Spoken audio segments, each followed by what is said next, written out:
নমস্কাৰ ডিডি অসমৰ সমূহ দৰ্শকক অসম বিধানসভাৰ মজিয়াৰ পৰা বাজেট অধিৱেশনৰ পোনপটীয়া সম্প্ৰচাৰ অনুষ্ঠানলৈ মই উজ্জ্বল বৰাই স্বাগতম জনাইছোঁ। আজিৰে পৰা পঞ্চদশ অসম বিধানসভাৰ বাজেট অধিৱেশন 5 এপ্ৰিললৈকে অসম বিধানসভাৰ এই বাজেট অধিৱেশনখন চলিব। আজি অসমৰ মাননীয় নৱনিযুক্ত ৰাজ্যপাল গুলাব চান্দ কাটাৰিয়াৰ ভাষণেৰে এই বাজেট অধিৱেশনখন আৰম্ভ হ'ব।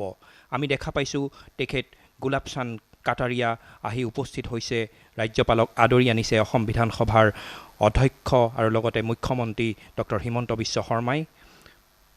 বছৰটোৰ প্ৰথমখন অধিৱেশনৰ বাবে সংবিধানৰ 174 নং অনুচ্ছেদ অনুসৰি ৰাজ্যপালৰ ভাষণেৰে অধিৱেশনৰ শুভাৰম্ভ ঘটাটো নিয়ম। নৱনিযুক্ত ৰাজ্যপাল গুলাব চান্দ কাটাৰিয়াৰ অসম বিধানসভাত এয়াই হ'ব প্ৰথম ভাষণ। ৰাজ্যপালৰ ভাষণৰ পিছতে তেওঁৰ ভাষণৰ লৈ ধন্যবাদসূচক প্ৰস্তাৱ উত্থাপন কৰা।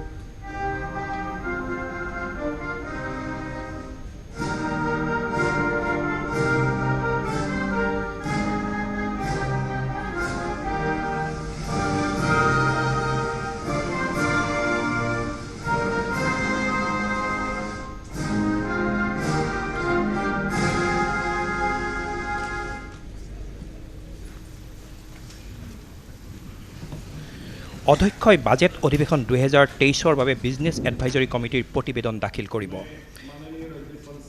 ইয়াৰ পিছতে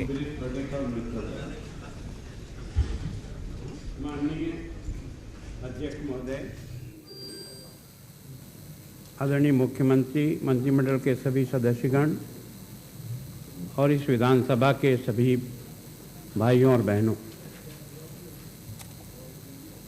अपना लोग अतई लोई के नमस्कार चोयनासु एटा नूतन वित्तीय वर्ष आरंभी ऐ शुभ मुहूर्त मोई अपना लोकन शुभेच्छा जानीसु। आज मैं 23-24 के बजट सत्र की शुरुआत में आपके सामने बोलने के लिए खड़ा हूं। इस अवसर पर मैं कुछ महत्वपूर्ण घटनाओं को प्रकाश डालते हुए अपनी बात कहना चाहता हूं। असम में पुनरुत्थान के पथ पर लाने के लिए हमारी सरकार ने हाल के दिनों में कुछ महत्वपूर्ण पहल की है।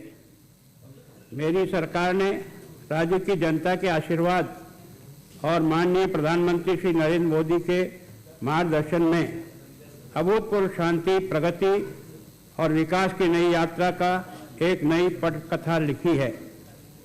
पिछले कुछ वर्षों में राज्य के विकास के अपर्याप्त बुनियादी ढांचे के अभाव और निवेश सबसे बड़ी बाधाएं थी, लेकिन मेरी सरकार ने निरंतर प्रयासों में एक विश्वसनीय परिवर्तन हुआ है।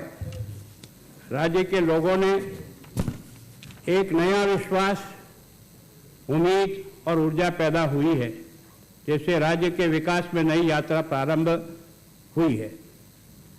विस्तृत विवरण प्रस्तुत करने के पहले मैं सांस्कृतिक क्षेत्र में मेरी सरकार की 2 उपलब्धियों का जिक्र करना चाहूँगा। ये उपलब्धियाँ हमारी सांस्कृतिक इतिहास की जुड़ी हुई है, जिसने हमारी सांस्कृतिक विरासत और संस्कृति को उच्च पायदान पर स्थापित करने के मदद की है। सबसे पहले मैं इस वर्ष आयोजित लाचित दिवस की घटना पर प्रकाश डालना चाहूँगा। यह परम संतोष की बात है कि राष्ट्रीय राजधानी में आयोजित इस आयोजन में लोगों ने अहोम साम्राज्य के महान सेना नायक लाचित बोरफुकन के बारे में जागरूकता पैदा हुई है। इसमें अहोम साम्राज्य के बारे में अंतर्राष्ट्रीय मानचित्र पर रेखांकित करने का अवसर मिला है। अहोम साम्राज्य के नायक लाचित बरफुकन की राष्ट्रभक्ति और वीरता पीढ़ियों के लिए प्रेरणा का स्रोत है। उन्होंने आक्रमणकारी मुगलों को करारी हार देकर इस भूमि को आक्रमणकारियों से के अधीन होने से बचाया है। उल्लेखनीय है कि वर्ष 2022 के उस सेना नायक की 400वीं जयंती थी और मेरी सरकार ने महान सेना नायक को सम्मान देने के लिए नई दिल्ली में 3 दिवसीय कार्यक्रम की श्रृंखला आयोजित की, जिसमें माननीय प्रधानमंत्री जी, माननीय गृह मंत्री जी और सरकार के माननीय वित्त मंत्री जी ने भाग लिया। यह भी गर्व का विषय है कि हस्तलिखित टिप्पणियों की श्रेणी में असम सबसे बड़े ऑनलाइन फोटो एल्बम के रूप में अपनी महत्वपूर्ण भूमिकाएं गिनीज बुक रिकॉर्ड में दर्ज किया है। लाचित बरफुकन पर 42.94 लाख लेख प्राप्त करने का रिकॉर्ड बना है। 9 मार्च 23 को Guinness world record limited UK द्वारा मेरी सरकार को सर्टिफिकेट ऑफ रिकॉर्ड प्रदान किया है। मेरी सरकार राष्ट्रीय स्तर पर नए आयाम को गढ़ने की दिशा में आगे बढ़ रही है। इस दिशा में हमारे प्रयासों के कई मील के पत्थर साबित हुए हैं। उसमें शामिल है चराईदेव मैदान और को विश्व विरासत का दर्जा मिला है। मैदान अहोम राजवंश के राजाओं और राजवंश के सदस्यों के अक्षर अवशेष को दफनाया जाता है। वह गर्व की खुशी का विषय है कि इस वर्ष भारत के एकमात्र नामांकन चराईदेव मैदान में यूनेस्को सचिवालय में सभी तकनीकी आवश्यकताओं को पूरा किया है। इस महत्वपूर्ण उपलब्धि के लिए असम सरकार तथा राज्य की जनता में माननीय प्रधानमंत्री श्री नरेंद्र मोदी का आभार व्यक्त करता हूं। उन्होंने चराईदेव मैदान के यूनेस्को विश्व विरासत स्थल में शामिल करने के लिए नामांकित किया है। माननीय सदस्य, बिहू असम की जीवन रेखा है।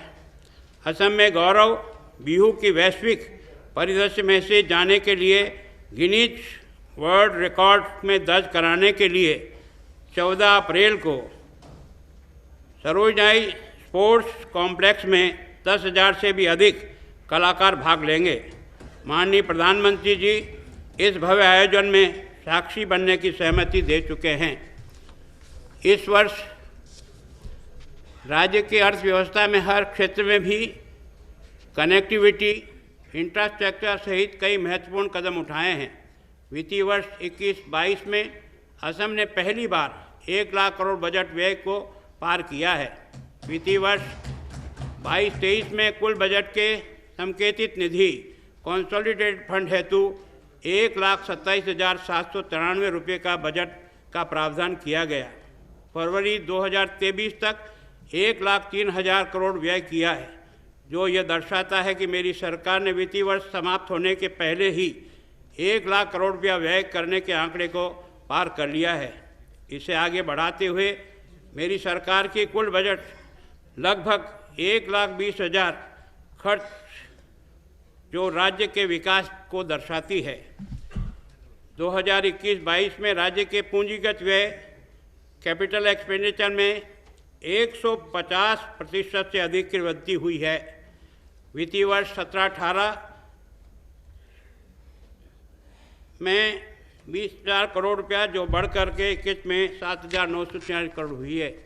इस वित्तीय वर्ष में मेरी सरकार ने एक बड़ी उपलब्धि 3 मेडिकल कॉलेज धुबरी, कोकराझार और नगांव में चिकित्सा महाविद्यालय प्रारंभ करने की अनुमति पत्र मिलना।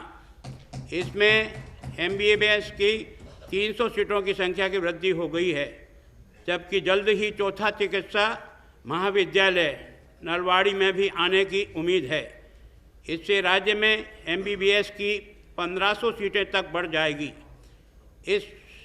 यह राज्य के चिकित्सा शिक्षा और डॉक्टरों की उपलब्धता में सुधार की दिशा में एक महत्वपूर्ण कदम है। विशेष रूप से अगर इस तथ्य पर विचार किया जाए कि राजधानी आज़ादी के बाद से असम में 2009 तक केवल 3 मेडिकल कॉलेज थे, जिनमें 326 MBBS छात्रों की वार्षिक दाखिला मिलता था। मेरी सरकार ने किसानों की आय में भारी वृद्धि करते हुए 21-22 के न्यूनतम समर्थन मूल्य 1940 रुपये प्रति क्विंटल के साथ धान खरीद अभियान शुरू किया था। इसमें 43,978 किसान लाभान्वित हुए थे और वे 1,097 करोड़ उपार्जित करने में सफल हुए। पिछले साल राज्य की 5.65 लाख मैट्रिक टन धान की खरीद की। इसमें से केवल 1 लाख मैट्रिक टन ही 16 मार्च 22 तक खरीदा गया था। इस साल इसे बढ़ाकर 2000 समर्थन मूल्य 2040 रुपये प्रति क्विंटल कर दिया है। मेरी सरकार 4 मार्च 23 तक किसानों से 3 लाख मैट्रिक टन धान की खरीद कर चुकी है, जिसमें 33,249 किसानों को राज्य भर में 198 धान खरीद केंद्रों से अपनी उपज बेचकर 612 करोड़ रुपये कमाए हैं। मेरी सरकार चालू खरीफ विपणन सीजन में अंत में यानी 30 सितंबर 2023 तक 10 लाख मैट्रिक टन धान के लक्ष्य तक पहुंचने की प्रति आशान्वित है। मेरी सरकार के निरंतर प्रयासों से राज्य के वित्तीय स्थिति में काफ़ी सुधार हुआ है। अनुमानित रूप से वर्ष 22-23 के राज्य का सकल राज्य घरेलू उत्पादन मौजूदा कीमतों पर 5 लाख करोड़ रुपए तक पहुंचने का अनुमान है, जो 21-22 में 3,92,070.98 करोड़ था। मेरी सरकार को इस वर्ष सकल घरेलू उत्पाद के 5 लाख करोड़ के रुपए के पार कर क्या इतिहास रचने का विश्वास है। 22-23 में मौजूदा कीमतों पर GSDP के संदर्भ में राज्य की प्रति व्यक्ति आय 1,22,994 रुपये होने का अनुमान है। वर्ष 21-22 में 1,11,162 की तुलना में मौजूदा कीमतों में 10.61% की वृद्धि है। मेरी सरकार की पारदर्शिता और उत्तरदायित्व सुनिश्चित करने के लिए वित्त क्षेत्र में कई पहलों को लागू किया है, जिसमें राजस्व संग्रह की वृद्धि में महत्वपूर्ण भूमिका निभाई है। पिछले वित्त वर्ष 21-22 के 10,141.09 करोड़ की तुलना में चालू वित्तीय वर्ष 22-23 में दौरान नवंबर 22 तक 12,746.53 करोड़ रुपये GST प्लस गैर GST एकत्र किया गया। इस अवधि में 25.70 की वृद्धि दर देखा गया है। आज हमारा खुद का राजस्व हस्तांतरण सहित बढ़कर 3,500 करोड़ रुपया प्रति माह हो रहा है, जो सरकारी कर्मचारियों के अपने स्वयं के स्रोत से वेतन देने के लिए पर्याप्त है। यह निसंदेह मेरी सरकार की एक उल्लेखनीय उपलब्धि है। मई 2021 के बाद मेरी सरकार ने नीति और संस्थान सुधार पर ध्यान केंद्रित करते हुए महत्वाकांक्षी सुधार कार्यसूची में लगातार प्रगति की है और संबंधित क्षेत्रों में अनुरूप निवेश किया है। सुधार कार्यसूची व्यापार को बढ़ावा देने, निवेश बढ़ाने, रोजगार पैदा करने और लगातार और गंभीर जलवायु संबंधी समस्याओं का प्रतिरोध क्षमता को बढ़ाने की इच्छा रखता है। इसमें 2022 के उल्लेखनीय उपलब्धियों को प्रदर्शित करते हुए राज्य के EAP के क्षेत्र में नया जोर दिया है। वर्तमान में निष्पादन और विभिन्न चरणों में 31,126 करोड़ रुपए के कुल भागीदारी के साथ 15 EAP चल रही है। ये परियोजनाएं वित्त, परिवहन, लोक सेवा, वितरण, सड़क, पुल, अवसंरचना, कृषि, पर्यावरण और वन, जलापूर्ति और जल प्रवाह, मल प्रवाह पद्धति, बिजली, कौशल विकास आदि जैसे क्षेत्रों में अधीन है। इन चल रही परियोजनाओं में से 2022 के दौरान 13,862 करोड़ रुपए की लागत वाली 4 परियोजनाओं के ऋण समझौते पर हस्ताक्षर किए गए हैं। इसके अलावा 31,212 करोड़ रुपए की अनुमानित राशि के साथ आर्थिक मामलों में विभाग DEA वित्त मंत्रालय भारत सरकार द्वारा क्रियान्वयन के लिए अनुमोदित 11 पाइपलाइन EAP है। उल्लेखनीय है कि 2022 के दौरान ही इन पाइपलाइन ब्रह्म सहायता प्राप्त परियोजना में से 13,572 करोड़ रुपए की कुल अनुमानित लागत वाली 5 परियोजनाओं को भारत सरकार द्वारा अनुमोदित किया गया है, जो विकासात्मक परियोजनाओं को आगे बढ़ाने के लिए सरकार द्वारा किए गए प्रयास और राज्य के कल्याण के लिए भारत सरकार से प्राप्त समर्थन को दर्शाता है।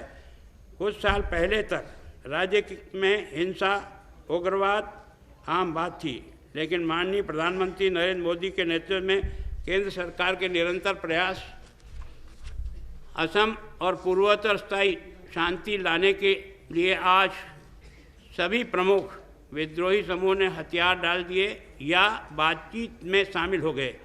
विद्रोही समूह के साथ प्रमुख शांति समझौते तथा हस्ताक्षर किए हैं। इसमें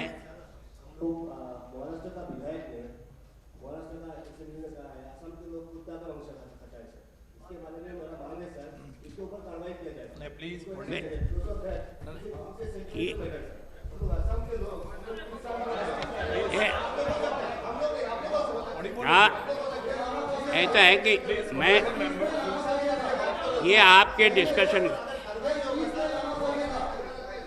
माननीय सदस्यगण, हालांकि मैं अंतिम माननीय सदस्य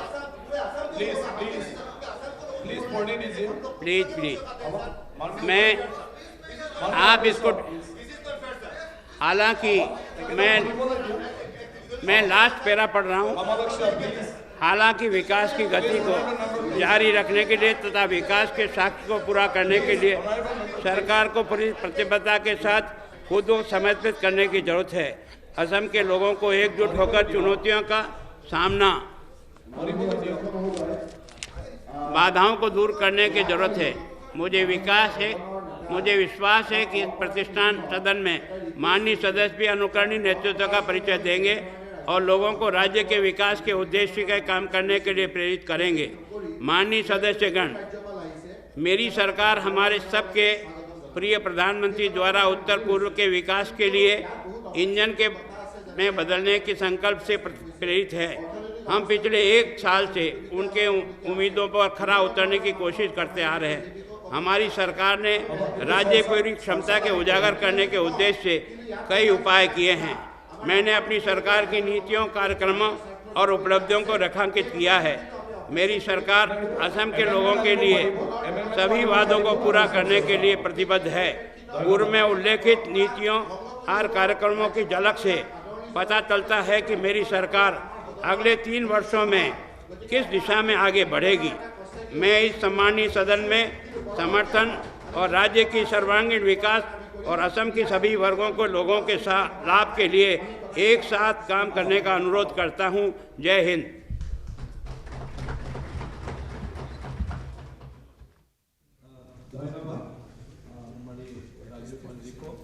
अभी राज्यपाल जी को हम विदा देते हैं।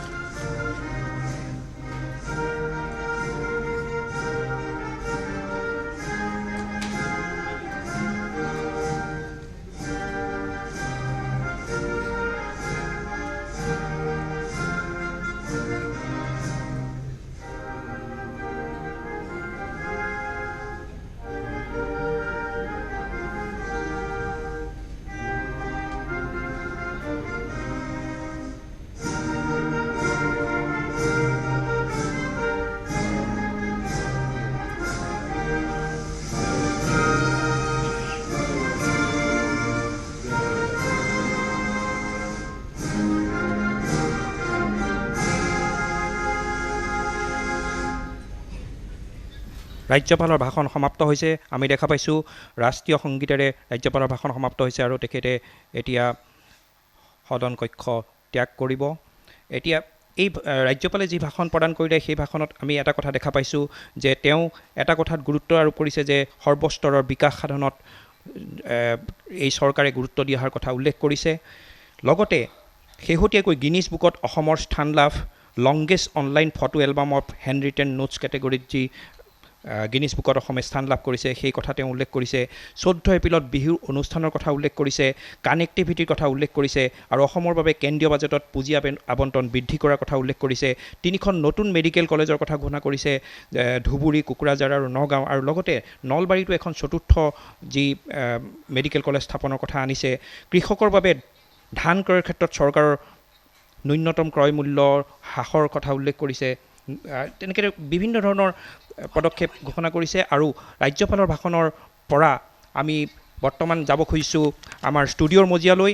পোনপটীয়া সম্প্ৰচাৰ আপোনালোকে শুনা পালে আৰু দেখা পালে অসম বিধানসভাৰ বাজেট অধিৱেশনৰ। ধন্যবাদ।